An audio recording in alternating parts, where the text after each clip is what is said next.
Começa mais uma edição do JR 15 Minutos, o podcast da Record TV que aprofunda as notícias que mais mexem com a nossa vida.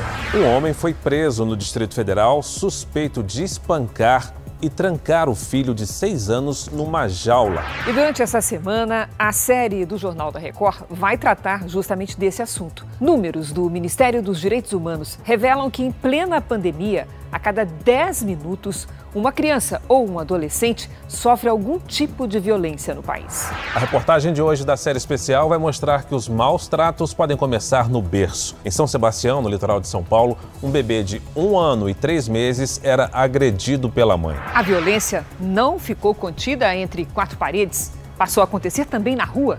E aí, a união dos vizinhos foi fundamental para salvar essa criança.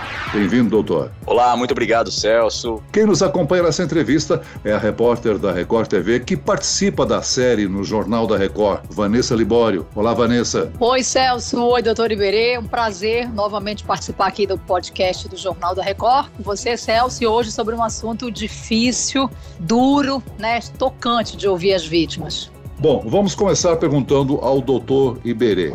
Doutor, você observou um aumento nos casos de violência e maus tratos infantis neste ano de pandemia? Sem dúvida que a quarentena acaba propiciando o aumento de maus tratos, de agressões por conta, primeiro, da tensão toda que a própria quarentena traz, segundo, por conta do aumento do convívio, do confinamento de crianças e adolescentes com seus familiares. Então isso acaba sujeitando as crianças a toda sorte de violência, aumento da violência física, aumento da violência psicológica, que também é algo que precisa ser tratado, e o aumento da violência sexual, que também é algo de extrema preocupação nossa e que historicamente em vários lugares do mundo acaba sendo levado em momentos de confinamento. Um exemplo típico de estudo já mais aprofundado e já no momento maior distanciamento histórico é o caso do ebola em Serra Leoa, com aumento considerável de adolescentes grávidas a partir de violências sexuais. Então toda a sorte de violência contra crianças e adolescentes acaba sendo amplificada num momento como esse. Doutor, ouvindo a sua explicação, dá a sensação de que a pandemia ela intensificou os casos, porque parece que ficou mais presente e as pessoas acabaram denunciando mais. Aí a gente pode raciocinar que isso sempre existiu e continua existindo, A pandemia só aumentou. E aí, ouvindo as pessoas que eu ouvi para compor essa série, uma coisa que me chama muito a atenção é que poucas vezes esses casos são levados adiante. Por quê? Às vezes a vítima não tem nenhuma credibilidade. Uma das pessoas que eu conversei é uma garota de 15 anos, que era abusada pelo padrasto, e ela contou pra mãe biológica e a mãe não acreditou nela. Que amparo uma garota dessa vai ter se a própria mãe não acredita nela? E aí, quando ela foi fazer exame de corpo de delito, já tinha se passado muito tempo do abuso e não tinha mais as provas. E aí fica por isso mesmo. O agressor não é preso, não é punido, ela é desacreditada e nisso os traumas emocionais são muito fortes, Por que os casos se repetem dessa maneira? A gente tem aqui diversas questões, Vanessa, que se relacionam para essas dificuldades todas,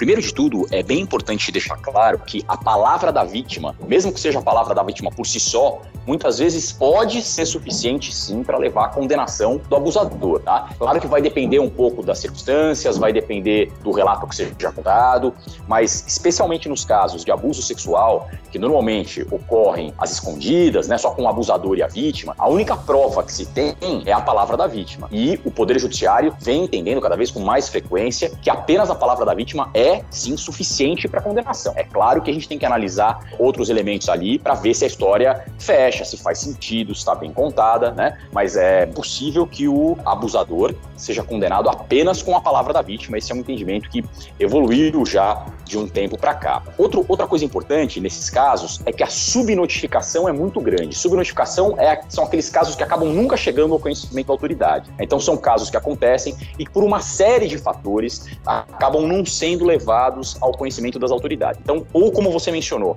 porque a vítima acha que não vai dar em nada, isso também é algo que a gente precisa tratar e a gente precisa quebrar essa mentalidade, É essencial que as denúncias se façam. Outra razão também frequente é a vergonha da vítima, Isso é absolutamente compreensível e a gente tem que saber tratar e acolher as vítimas. E, claro, tem a história do desarranjo familiar que isso provoca, A situação que você mencionou da mãe que não acreditou na história da filha adolescente, infelizmente, infelizmente, é uma situação bastante comum.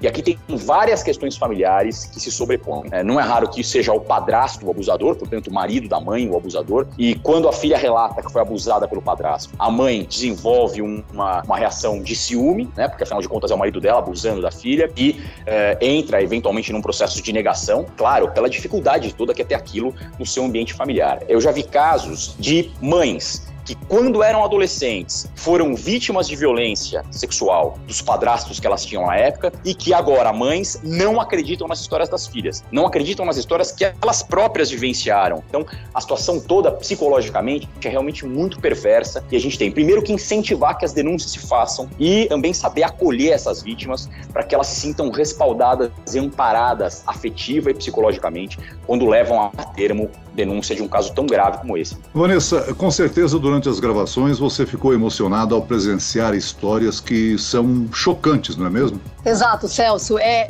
chocante ouvir os relatos das vítimas, das mães das vítimas, de pessoas que acompanham o dia a dia dessas pessoas. É chocante. Eu acho que a palavra, você fica incrédulo de estar ouvindo aquilo. E aí uma pergunta que eu faço para o senhor, que trabalha com essa área de infância e juventude, esse trauma na criança, no adolescente, ele é irreversível? A criança vai crescer e virar um adulto com problemas emocionais por causa disso? Olha, Vanessa, é difícil dizer que seja irreversível, né? Claro que isso vai deixar marcas na vida daquela pessoa, mas com o tratamento psicológico adequado é possível cuidar dessas consequências todas, né? É possível amenizar essas consequências todas. Agora, claro que é um trauma que a pessoa vai levar para a vida, né? Ainda que ela não tenha exatamente a recordação viva daquilo, por ser numa etapa da vida em que talvez ela não se recorde quando adulto. Eu insisto, isso é bem importante que fique claro. É essencial que as mães efetivamente denunciem. É inimaginável que a criança tenha inventado uma história como essa. Porque quando é uma adolescente, é isso que dizem, né? Não, imagina, a adolescente está inventando isso para chamar atenção e tal, né? No caso de uma criança de 3, 4, 5 anos, é absolutamente inimaginável que ela tenha inventado uma história como essa, né? Então, o depoimento de uma criança dessa idade ganha ainda mais força num processo criminal, é ainda mais forte para condenar o agressor num processo criminal. E com um detalhe, quando uma criança é levada para prestar um depoimento num caso como esse, a criança passa por aquilo que a gente chama de depoimento especial, né? É uma escuta atenciosa feita com a criança, do lado de uma psicóloga ou de um psicólogo, num ambiente um pouco mais leve, lúdico. Então, mesmo o momento do depoimento da criança é um momento feito com cuidado por uma lei que regula isso, né? Para que a criança não seja revitimizada, não passe de novo por todo o sofrimento que ela vivenciou quando foi abusada. Doutor Iberê, o Conselho Tutelar é uma instituição municipal e tem um papel importante no auxílio e proteção de crianças, né? Eu gostaria que o senhor explicasse como é que funciona, qual a amplitude de atuação do Conselho Tutelar e como são escolhidos os integrantes. O Conselho Tutelar é a linha de frente do trabalho da infância e da juventude, né? São as pessoas que estão ali no cotidiano dos bairros, verificando eventuais violações de direitos de crianças e adolescentes. Os conselheiros tutelares são eleitos, né? A gente teve eleição recentemente, inclusive, pelas mesmas pessoas que votam numa eleição para prefeito, para governador, votam também para conselheiros tutelares e são pessoas da população, do povo, que normalmente tem algum traquejo com a área da infância e da juventude, e é uma instituição absolutamente essencial para essa primeira verificação, né? Normalmente, casos de abuso contra direitos de crianças e adolescentes em geral, nos são trazidos a partir de denúncias feitas ao Conselho Tutelar, ou então a partir da própria fiscalização que o Conselho Tutelar faça, independentemente de qualquer denúncia, né? O Conselho Tutelar tem essa possibilidade de estar ali no cotidiano das famílias, verificando se as crianças têm seus direitos observados. Então, é uma instituição absolutamente essencial e é importante que a gente acredite e qualifique o trabalho do Conselho Tutelar para que a gente tenha como fiscalizar a efetiva observância dos direitos das crianças. Doutor, o Brasil possui um sistema eficiente que possa receber a denúncia de violência infantil, acolher e tratar essa criança e depois encaminhá-la corretamente? A gente tem um sistema para isso. É claro que sempre tem muito a evoluir, né? A gente sempre tem bastante a aperfeiçoar e conforme as tecnologias vão sendo aprimoradas também, a gente precisa fazer essa atualização, mas a gente tem um sistema para isso. Como eu disse, o sistema de respaldo, o sistema de justiça é bastante preocupado com isso, né? Tem ferramentas para isso, inclusive ferramentas para fazer com que a criança não se sinta, como eu mencionei, revitimizada quando vai contar essa história, né? É essencial que o ambiente seja favorável para que a criança se sinta confiante e confortável de relatar todos os abusos porque ela sofreu, por mais difíceis que sejam, né? E por conta disso, o sistema de justiça como um todo, inclusive órgãos do Poder Executivo, como as delegacias, né? Mas também o Poder Judiciário, o Ministério Público, que também faz parte do Executivo, também tem elementos e ferramentas para propiciar essa denúncia e esse acolhimento da criança, para fazer com que isso seja o menos traumático possível.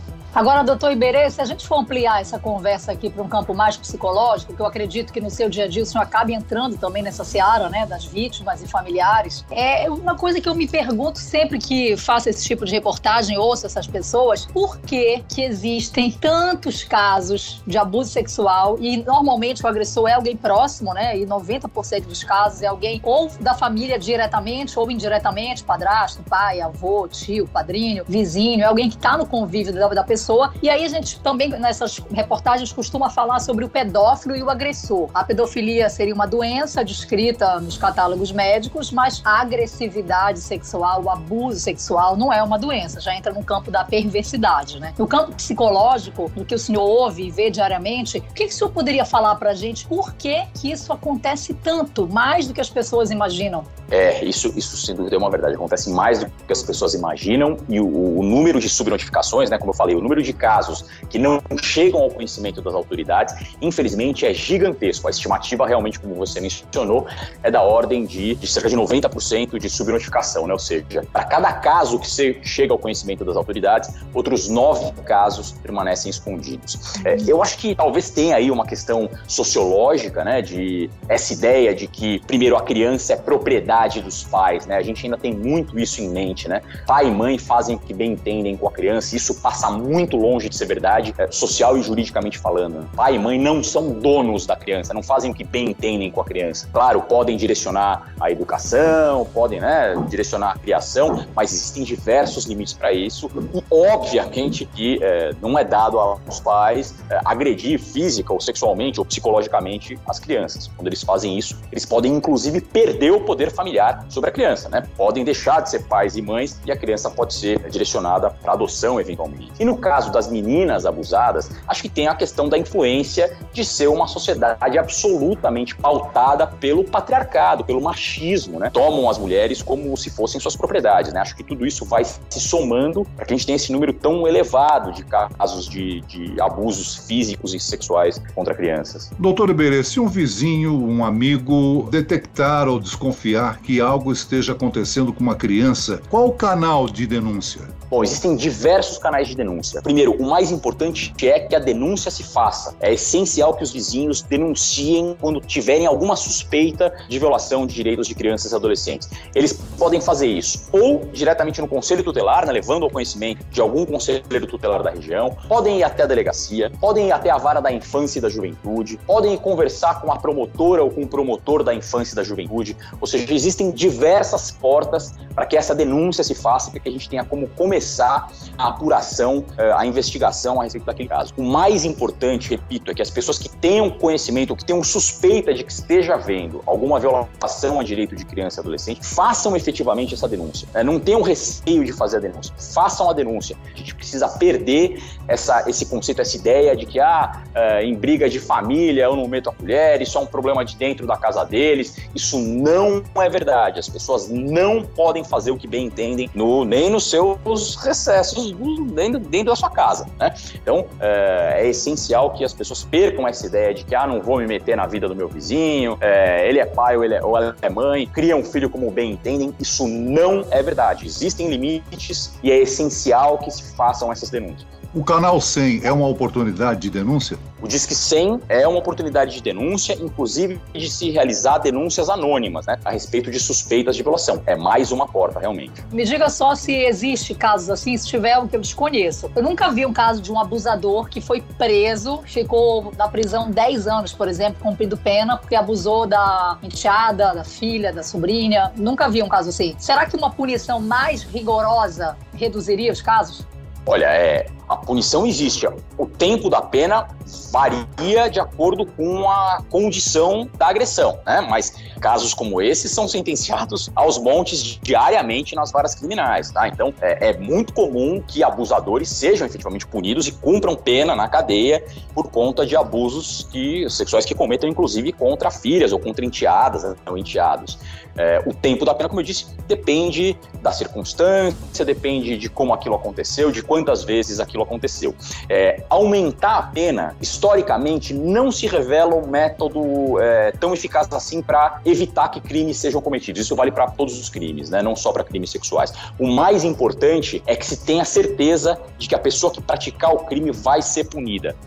Muito bem, nós chegamos ao fim desta edição do 15 Minutos. Agradeço a participação e as informações do juiz da Vara da Infância e da Juventude, doutor Iberê Dias. Obrigado, doutor. Celso, Vanessa, muito obrigado. É um prazer e estou sempre à disposição. E agradeço também a presença da repórter da Record TV, Vanessa Libório. Vanessa. Obrigada, Celso. Obrigada, doutor Iberê, aí pelos esclarecimentos. Esse podcast contou com a produção de Homero Augusto e dos estagiários David Bezerra e Larissa Silva. A sonoplastia de Pedro Angeli. Coordenação de conteúdo, Camila Moraes, Edivaldo Nunes e Luciana Bergamo. Direção de conteúdo, Tiago Contreira. Vice-presidente de jornalismo, Antônio Guerreiro. E eu, Celso Freitas, te aguardo no próximo episódio. Até amanhã.